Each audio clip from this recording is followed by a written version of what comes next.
آدمی بیوی کی اطاعت کرے گا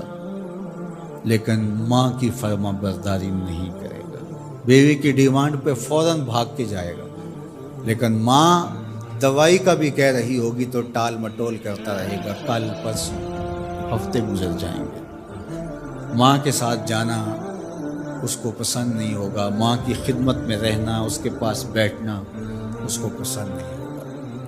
ماں دھکے سے بیٹوں کو بیٹیوں کو اپنے پاس بٹھائے گی لیکن بیٹھنا پسند نہیں ہوگا۔ وہ ادنا صدیقہ ہو وہ اقصا آبا ہو، دوستوں کے ساتھ بیٹھ کے گپ شپ لگانا مرغوب ہوگا،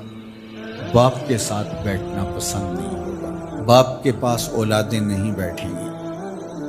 اور یہ جو مصیبت آئی ہے اس نے تو گھر کے اندر بھی پاس بیٹھی اولاد کو بھی ماں باپ سے چھین لیا ہے، وہ وہاں بیٹھ کر کے بھی حاضر باش نہیں ہوتے۔ آپ کو اس دن میں نے درس قرآن میں جو مضمون رکھا تھا اس میں ایک لفظ تھا وَبَنِينَ شَهُودًا، وہ بیٹے جو حاضر باش ہوں وہ نعمت ہوتے ہیں، جو باپ کی خدمت میں بیٹھے ہوں، باپ کے پاس بیٹھتے ہوں، باپ کے ساتھ جڑے رہتے ہوں، وہ نعمت ہوتے ہیں۔ اور جو باپ سے جان چھڑاتے رہتے ہوں، جی چراتے رہتے ہوں، پھنس گئے تو 2 منٹ بیٹھ کے ورنہ نہیں۔ بالخصوص بوڑھے بزرگوں کے پاس تو اس دور کے اندر کوئی بیٹھنے کے لیے تیار نہیں ہوتا، وہ ترستے ہیں کہ ہماری اولاد ہمارے پاس بیٹھے، لیکن اولاد کی دلچسپیاں ہی کوئی اور ہیں، وہ انہیں اولڈ فیشن سمجھتے ہیں، پرانے زمانے کے لوگ دقیانوس، ان سے ہم بات بھی کیا کریں، یہ ہمارے زمانے کی باتیں نہیں سمجھتے۔ جب تم ان کے زمانے کی باتیں نہیں سمجھتے تھے، انہوں نے ایک لفظ پانی اور روٹی سکھانے کے لیے کتنی محنت کی تھی تمہارے اوپر، تم تو کچھ بھی نہیں سمجھتے تھے، تم تو حرف و صوت سے آشنا نہیں تھے، تم تو لفظوں سے آشنا نہیں تھے، انہوں نے کتنا وقت دیا اور ایک ایک حرف، ایک ایک لفظ، ایک ایک ہجا تمہیں بتایا، اور آج تم کہتے ہو یہ دقیانوس ہے۔ کہا یہ قرب قیامت کی علامت ہے کہ دوستوں کے پاس بیٹھنا مرغوب لگے گا، محبوب لگے گا، ماں باپ کی صحبت میں بیٹھنا اولاد کی تباہ میں نہیں ہوگا۔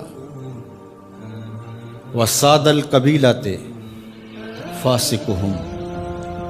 اور قبیلے کا جو سردار ہے وہ فاسق و فاجر ہوگا۔ سرداری، قبیلے کا بڑا بننا، خاندان کا بڑا ہونا یہ صلاحیت کی وجہ سے نہیں، تقوی کی بنیاد پر نہیں، یہ چالاکی، مکاری، فسق و فجور کی وجہ سے، اس لیے کہ جس طرح کی قوم ہوگی اس طرح کے ان کے حکمران ہوں گے۔ کسی نے حجاج بن یوسف سے کہا تھا کہ تو نے حضرت عمر کا دور خلافت دیکھا ہے تو ان جیسا انداز حکومت اختیار کیوں نہیں کرتا؟ تو اس نے 2 لفظی جواب دیا، تبازروا اتعمر لکم، اس نے کہا تم ابو ذر غفاری بن جاؤ، میں عمر بن جاتا ہوں۔ جب رعایا ابو ذر غفاری جیسی ہوتی ہے تو حکمران عمر فاروق جیسے، جب ہم چور ہوں گے، ہم خائن ہوں گے، ہم بدکار ہوں گے تو اوپر رحمتوں کی چھتڑیاں تو نہیں تانی جائیں گی، اوپر بھی پھر یہی کچھ ہوگا۔ ایک روایت میں آتا اعمالکم امالکم، تمہارے اعمال ہی تمہارے حکمران ہوں گے۔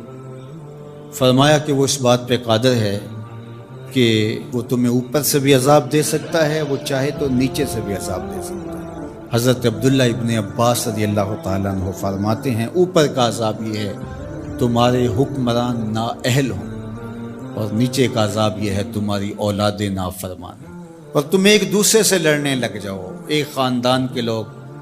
شریکہ برادری کے نام سے ہر وقت ایک دوسرے کی ٹو میں رہیں، یہ عذاب نہیں تو اور کیا ہے؟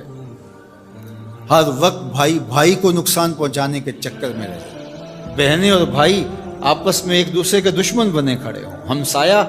ایک دوسرے کی عزت کو اچھالنے کے لیے تیار کھڑا ہو۔ محلہ راحت کا ساما ہونا چاہیے، لیکن محلہ آپس میں ایک دوسرے کی عزت کو پامال کرنے کے لیے تلا ہوا۔ خاندان، برادریاں جو کہ وحدت کی علامت ہونی چاہیے، یہ ایک دوسرے کو اذیت دینے کے لیے، تکلیف پہنچانے کے لیے،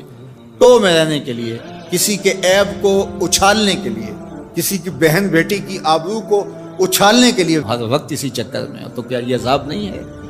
کہ تم اپنے گھر میں بھی محفوظ نہ ہو؟ خاندانی لڑائیاں، شریکہ برادریاں، ان کی باہمی لڑائیاں، یہ فرقوں کی لڑائیاں، سیاسی جنگ و جدل، یہ کیا ہے؟ یہ اللہ کے عذاب کی ناراضگی کی صورتیں ہیں۔ اللہ تعالی ہمیں سچی توبہ کی توفیق دے۔